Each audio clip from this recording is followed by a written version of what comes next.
this before. So he eventually teams up with another guy who does build amateur rockets. This guy, Waldo. And together, Mike and Waldo, they're gonna build this thing, and they're gonna do it on a budget. Because, they're kind of broke. And so they design a cheap version of a rocket, one that runs on water. More specifically, it runs on steam, because steam is cheap to make, while actual rocket fuel is not. And so they work on this rocket, and they build it out of a bunch of scrap parts. And eventually, in 2014, boom, they finish it. And Mad Mike calls it the X2 Sky Limo. And it's just a little guy. I mean, here's a picture of Mike standing next to it, and here it is on its ramp. And so now, it's finally time to launch it. And one day, on some land out in Arizona, they actually do. Mad Mike, he gets all ready, and he gets in it, and they count down, and boom, it takes off. And this homemade rocket flies around 1,370 feet before Mike pulls his parachutes to end the flight.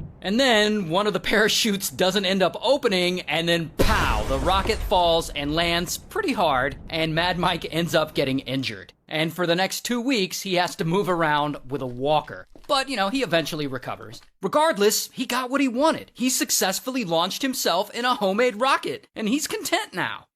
Actually, no, he's not. Quite the opposite. At this point, Mad Mike's desire to be the world's greatest daredevil gets even worse. Which means not only does he want to go up again, but he wants to go higher. Which means he and Waldo will have to build a new rocket. Here's the problem with that, though. They're out of funds now. I mean, even though they're making rockets out of spare parts, these things still cost money to build. And so Mike gets yet another idea.